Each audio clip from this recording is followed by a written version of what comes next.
Indonesia adalah produsen minyak kelapa sawit terbesar di dunia, dan Eropa adalah salah satu tujuan ekspor terbesar.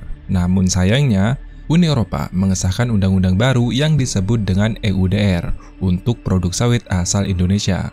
Kebijakan baru Uni Eropa ini bukan hanya berpotensi menghambat perdagangan Indonesia dan Uni Eropa, tapi juga merugikan petani sawit kita meliputi hampir 8 juta petani sawit kecil di Indonesia. Lantas, apa dasar Uni Eropa membuat kebijakan ini? Benarkah Indonesia telah melakukan deforestasi? Dan apa tanggapan dari pemerintah Indonesia mengenai hal ini? Berdasarkan laporan dari Organisasi Pangan dan Pertanian pada tahun 2020, persentase hutan di dunia mencapai 31% dari luas daratan secara global atau sekitar 4,06 miliar hektar. Indonesia sendiri menempati peringkat ke-8 dalam negara yang memiliki hutan terluas di dunia.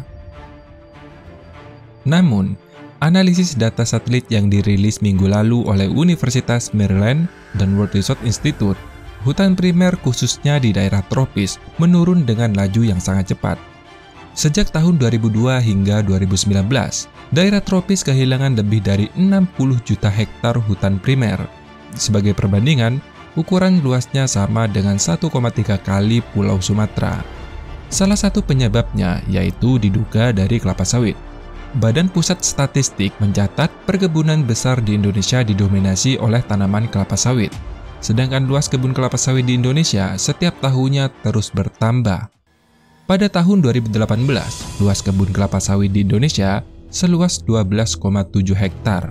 Tahun berikutnya yakni tahun 2019, jumlahnya meningkat hingga 14,4 juta hektar.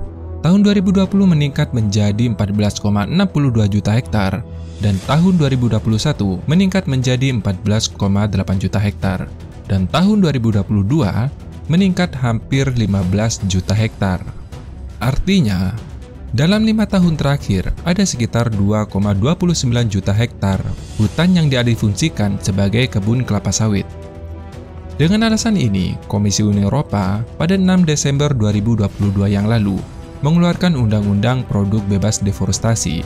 Uni Eropa mengklaim regulasi itu merupakan bagian dari upaya negara untuk melindungi hutan di dunia. Jadi produk yang masuk ke Uni Eropa harus dipastikan bebas dari deforestasi atau tidak dari mempengaruhi kelestarian hutan. Our deforestation regulation answers citizens' call to minimize the European contribution to deforestation and to promote sustainable consumption.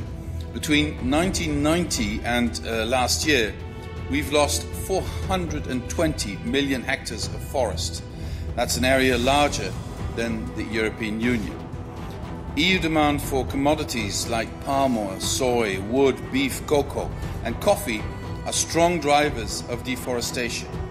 Dengan kebijakan baru ini, setiap perusahaan yang memasok minyak sawit, ternak, kedelai, coklat, kayu, kopi, dan karet, serta produk turunannya harus dipastikan bebas deforestasi. Artinya, tidak ada satupun dari 7 komoditas ini yang bisa masuk ke pasar Uni Eropa jika pengertian deforestasi yang diadopsi adalah versi Amerika Serikat, bukan deforestasi versi Indonesia.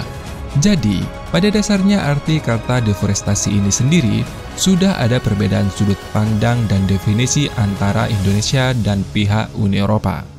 Maka dari itu, perlu saya sampaikan di sini. Video ini dibuat bukan untuk menggiring opini, jadi semuanya saya kembalikan ke kalian.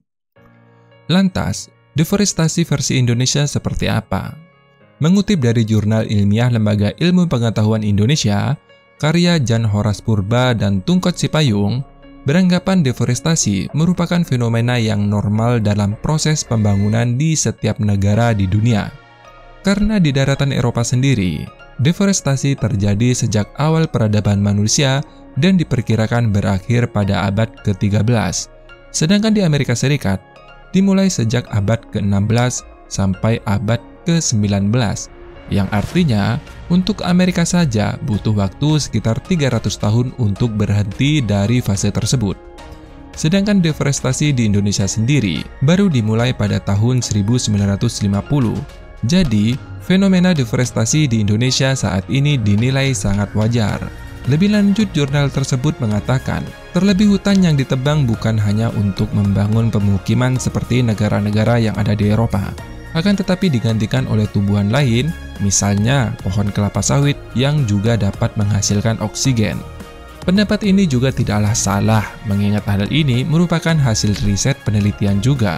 Maka tak heran, pada 3 Maret tahun 2021, Kementerian Lingkungan Hidup dan Kehutanan mengklaim Indonesia berhasil menurunkan angka deforestasi hingga 75,03% di periode tahun 2019 hingga 2020, yang artinya Indonesia menanami kembali hutan yang gundul di angka 115,46 ribu hektar, meskipun jumlah hutan semakin berkurang.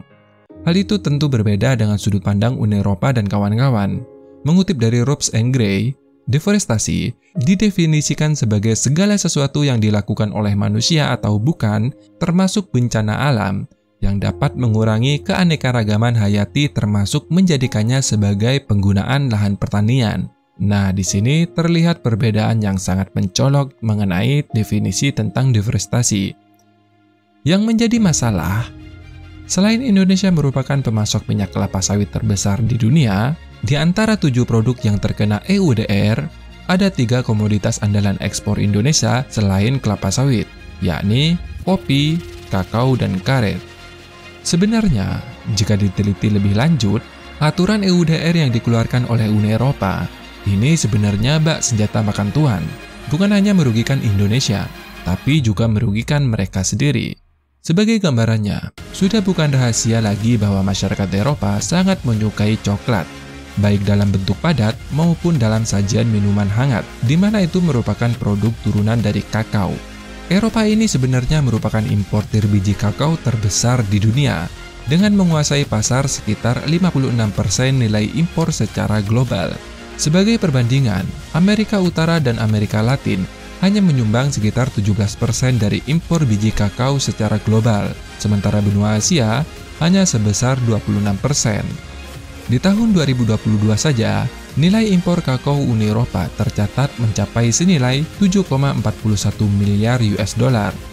Nah, di sisi lain, berdasarkan data BPS, produksi kakao di Indonesia sebanyak 739.000 ton pada tahun 2022 dan menjadikan Indonesia produsen kakao terbesar ketiga di dunia, setelah Ghana sebesar 800.000 ton dan Pantai Gading di urutan pertama sebesar 2,2 juta ton.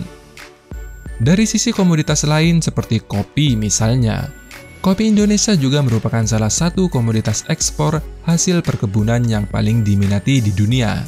Berdasarkan data Departemen Kementerian Amerika Serikat periode 2022-2023, produksi kopi global mencapai 170 juta kantong, di mana per kantongnya berisi 60 kg.